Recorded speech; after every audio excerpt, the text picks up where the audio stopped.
Bismillahirrahmanirrahim. Assalamu alaikum. Welcome to my dear students. I hope you all are fine and waiting for your new lectures. I am your physics teacher and here is your lecture number 1. So today we will start chapter 12, Wave and Sound. In this chapter we will discuss properties of wave and sound. So first of all, introduction. You must have wondered how sound reaches our ears. Why do we fix an antenna on our rooftop if we have our TV? How does light from the sun and other stars reaches us? The answers to all these amazing questions lies in the study of waves. के बहुत सारे ऐसे question हैं। Number 1 के sound किस तरह से हमारे एयर तक पहुंचती है। टीवी अगर हमारे घर में होता है तो हम एंटीना अपनी जो छत है उसके ऊपर क्यों उसको फिक्स करते हैं और लाइट सन से या दूसरे स्टार से हम तक कैसे आती है। तो इस तरह के बहुत सारे क्वेश्चन हैं जो कि हम पढ़ेंगे और उन सब का आंसर हमें मिलेगा वेव्स की स्टडी करने में। Okay, so in this chapter we shall study the wave phenomena in their manifestation in sound. Okay, often children playing near a pond drop a pebble or stone into the pond water to produce circular shaped ripples on the surface of calm and still water. Sometime आपने note किया होगा कि children अगर किसी भी pond के करीब या कोई भी ऐसी जगह जहाँ पे पानी है, जहाँ पे पूल है, अगर वहाँ पे वो कोई भी पत्थर या कोई भी दूसरी चीज़ उस पॉन्ड वाटर में उस पानी में डालते हैं तो वहाँ पे सेंटर में सर्कुलर शेप के रिपल्स फॉर्म होते हैं। आपने भी ये ऑब्ज़र्व किया होगा कि आप ख़ुद भी अगर कहीं सी साइड पे जाते हैं या कहीं ऐसी जगह पे जाते हैं जहाँ पे पानी है तो वहाँ पे अगर आप कोई भी पत्थर या कोई भी चीज़ आप डालते हैं तो सर्कुलर शेप में सेंटर में इस तरह से रिपल्स फॉर्म होते हैं पानी की सरफेस पे। So second example, the children also amuse themselves when they give continual jerk to a rope and try to make a snake like motion of the rope. कि children अपना enjoy करते हैं, अगर उनके पास rope है तो वो continuous उसको jerk करते हैं जिससे उसकी जो motion है वो snake like motion बन जाती है। The circular shape ripples form on the surface of water and the snake-like motion of the rope are examples of motion which is known as a wave motion. कि अभी यहाँ पे जो मैंने आपको 2 एग्जाम्पल्स बताई कि एक में सर्कुलर शेप के रिपल्स फॉर्म होते हैं वाटर की सरफेस पे एंड सेकंड में जो रोप है उसकी जो मोशन है वो स्नेक लाइक मोशन। तो ये जो एग्जाम्पल हैं ये एग्जाम्पल हैं किसकी, वेव मोशन की। These are examples of visible waves but there are other waves which are invisible. ये जो 2 examples हमने देखी इनमें जो waves बन रही थी वो visible थी, उनको हम देख सकते थे। but कुछ ऐसी waves भी होती हैं जो कि invisible होती हैं। invisible का मतलब क्या है कि उनको हम अपनी आई से नहीं देख सकते। In fact, we are surrounded by invisible waves.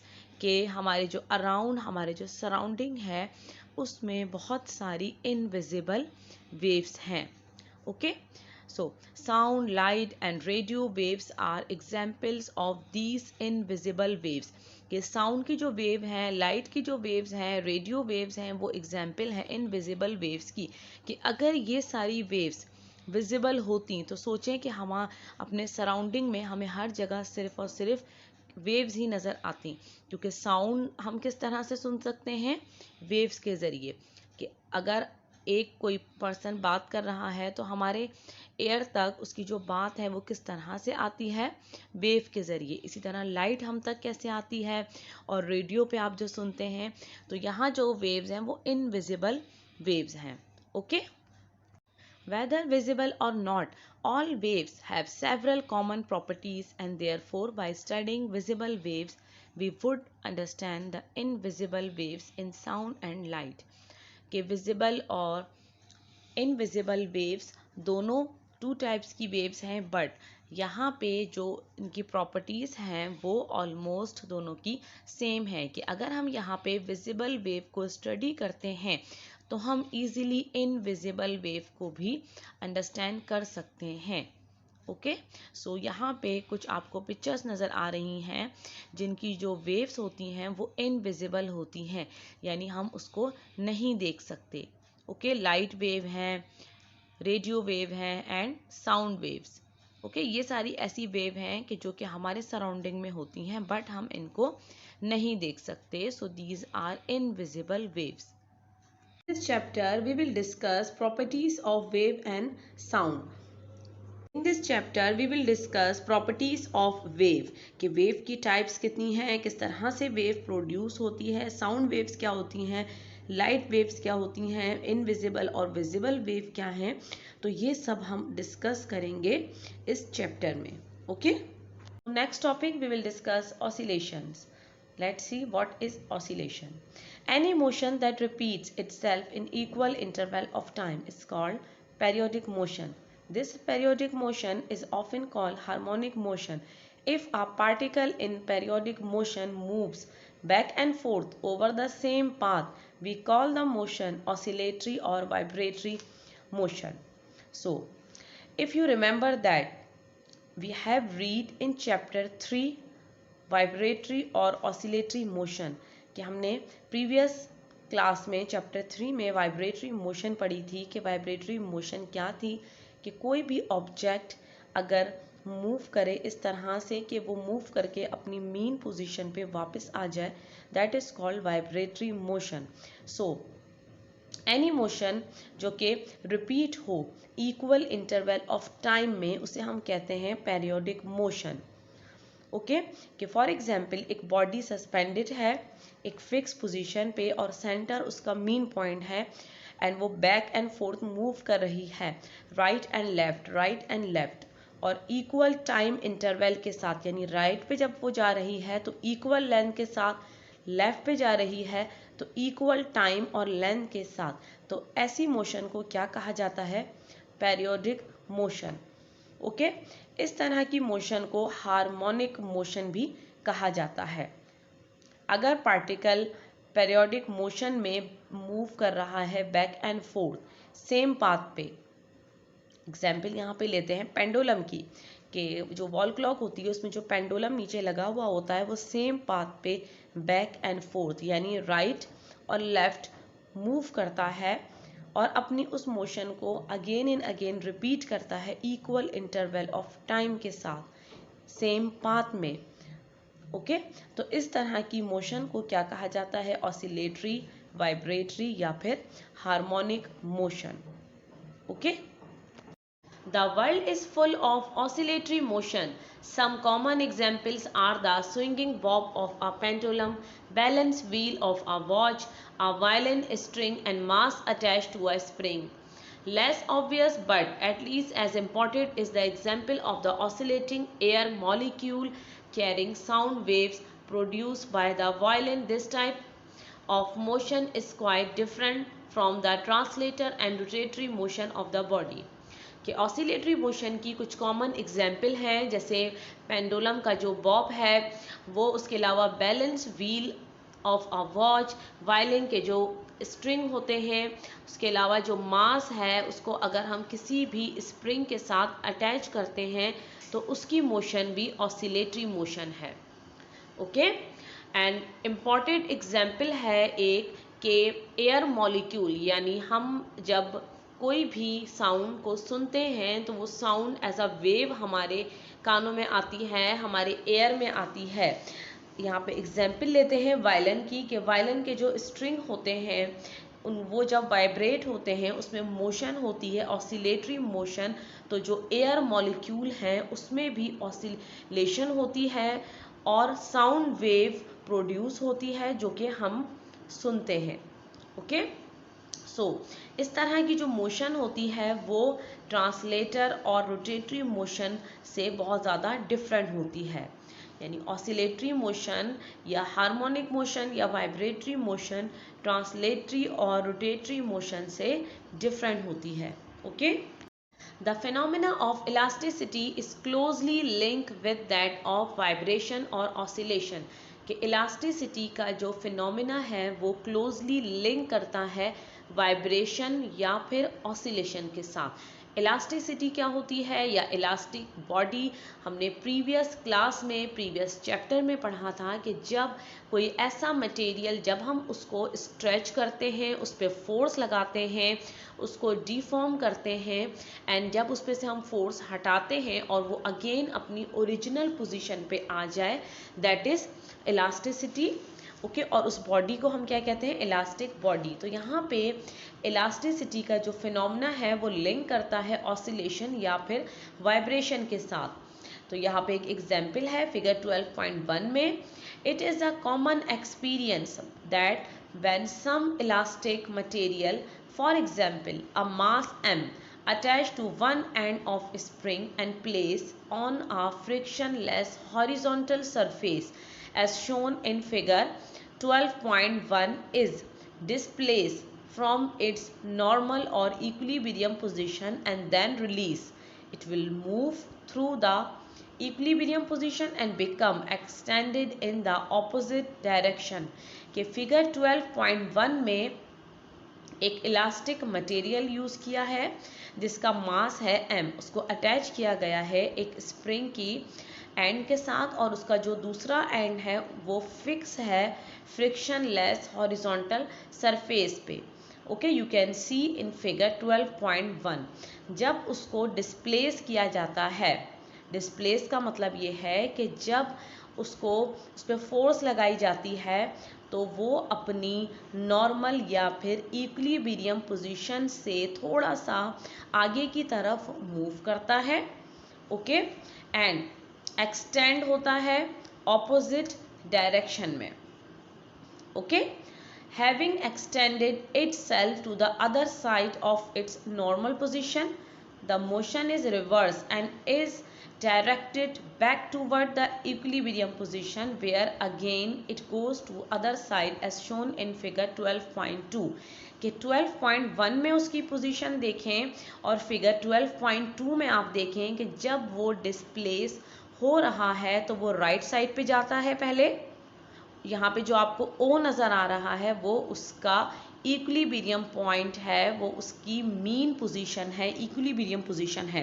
वो अपनी इक्विलिब्रियम पोजीशन से डिस्प्लेस होके राइट साइड पे जाता है। You can see in figure 12.2 A and B।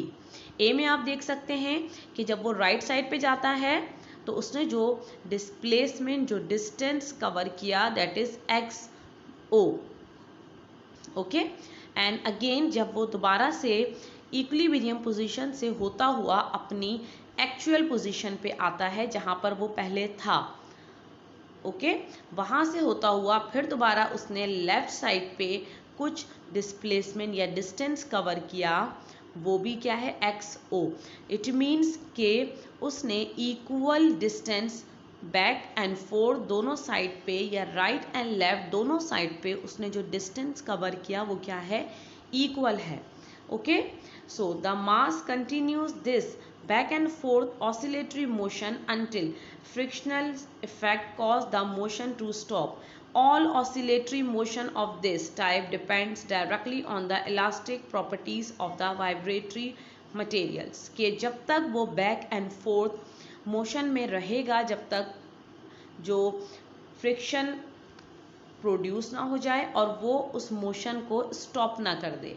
Okay, यानी जहाँ पे वो प्लेस है एक सरफेस पे, जब उस पर फ्रिक्शन प्रोड्यूस होगी तो वो इसको स्टॉप ना कर दे जब तक वो बैक एंड फोर्थ क्या कर रहा है? मोशन में है। और इस मोशन को क्या कहा जाता है? ऑसिलेटरी मोशन या फिर vibratory motion. Okay, it means के किसी भी मोशन यानी कोई भी ऑब्जेक्ट अगर ऑसिलेटरी मोशन में है तो वो उसकी जो मोशन है वो डिपेंड करती है किस पे? उसकी इलास्टिक प्रॉपर्टी पे। ओके, सो यहाँ पे जो इलास्टिसिटी का फिनोमेना है वो लिंक करता है किससे? वाइब्रेशन या फिर ऑसिलेशन से। Okay, next topic simple harmonic motion. Simple harmonic motion, the vibratory motion of a mass attached to a spring, is characteristic of a large and important class of oscillatory phenomena called simple harmonic motion SHM. कि vibratory motion कोई भी mass attach है spring के साथ, okay उसकी जो vibratory motion है वो क्या है, ऑसिलेटरी फिनोमेना है, जिसे सिंपल हार्मोनिक मोशन भी कहा जाता है। इसे हम SHM में भी लिखते हैं, कैपिटल S, H और M। अब यहाँ पे फिगर है 12.3 A and B। shows a block at rest in its equilibrium position on a frictionless surface। के फिगर 12.3 की जो ए फिगर है वो क्या शो कर रही है कि एक ऑब्जेक्ट, एक ब्लॉक है, ओके वो रेस्ट में है, इक्विलिब्रियम पोजीशन पे है, एक फ्रिक्शन लेस सरफेस पे।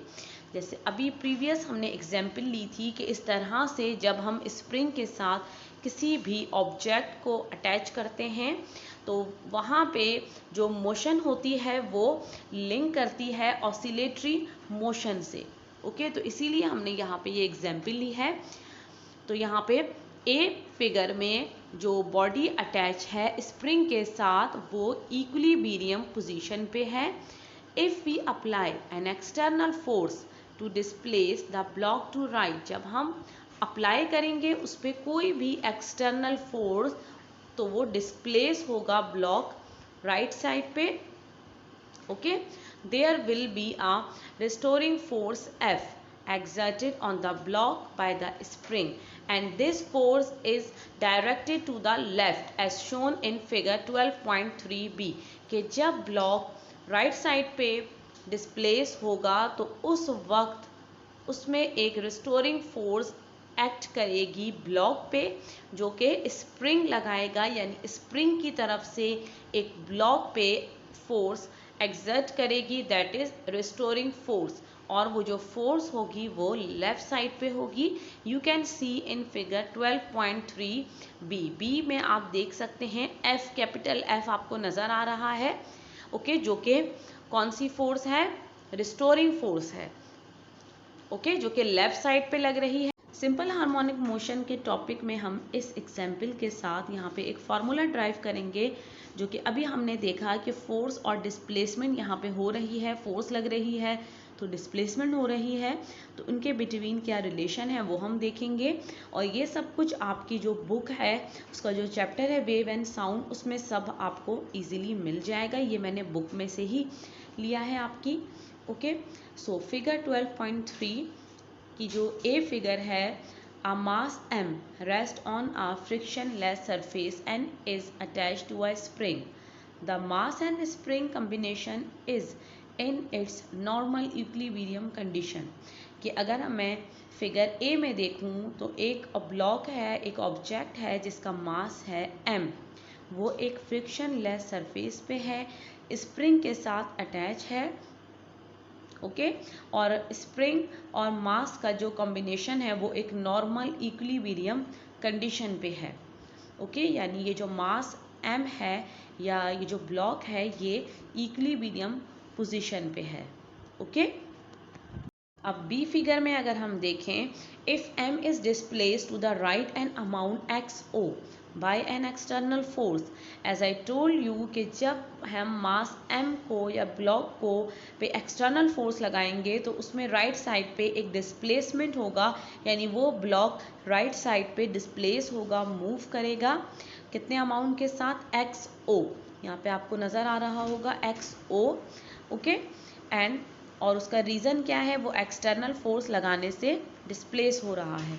There will be a restoring force to the left given, यानी लेफ्ट साइड पे भी एक फोर्स है जो कि रिस्टोरिंग फोर्स है, ओके तो उसकी जो वैल्यू है, उसका जो फॉर्मूला है वो क्या है, F is equal to KX, where ये जो F है, ये जो फोर्स है, ये रिस्टोरिंग फोर्स है जो कि स्प्रिंग की वजह से लग रही है, okay where K is the force constant characteristic of the particular spring, कि K जो है वो एक स्प्रिंग कांस्टेंट है, अगर आपको याद हो तो प्रीवियस क्लास में, प्रीवियस चैप्टर में हमने पढ़ा था, इसी तरह की एक एग्जाम्पल थी, वहाँ पे ये फॉर्मूला था।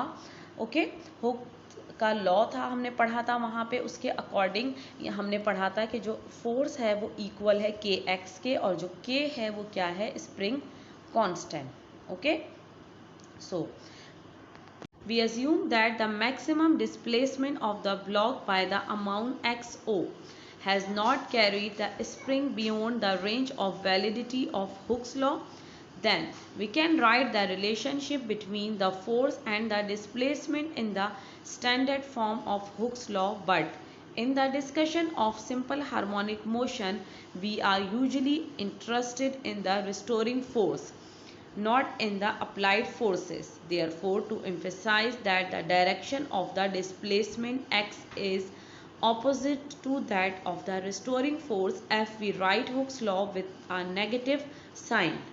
So यहाँ पे हम assume हमने किया है maximum displacement block का, जिसका जो अमाउंट है वो XO है। ओके, तो सिंपल हार्मोनिक मोशन की डिस्कशन के लिए हम रिस्टोरिंग फोर्स को कंसिडर करेंगे, हम अप्लाइड फोर्स को कंसिडर नहीं करेंगे। हम देखेंगे कि रिस्टोरिंग फोर्स की वजह से जो डिस्प्लेसमेंट हो रहा है उसे हम यहाँ पे कंसिडर करेंगे। सो रिस्टोरिंग फोर्स की वजह से जो डिस्प्लेसमेंट हो रहा है उसकी जो डायरेक्शन है वो क्या है, ऑपोजिट है। ओके, यानी लेफ्ट साइड पे है। तो अकॉर्डिंग टू हुक्स लॉ हम यहाँ पे उसकी जो इक्वेशन लिखेंगे वो क्या होगी, हुक्स लॉ के according F is equal to K X, और यहाँ पे माइनस का साइन आपको नज़र आ रहा है। जैसे मैंने आपको बताया कि यहाँ पे जो डिस्प्लेसमेंट हो रही है वो ऑपोजिट डायरेक्शन में हो रही है रिस्टोरिंग फोर्स की वजह से, तो नेगेटिव साइन इसीलिए यहाँ पे आया है।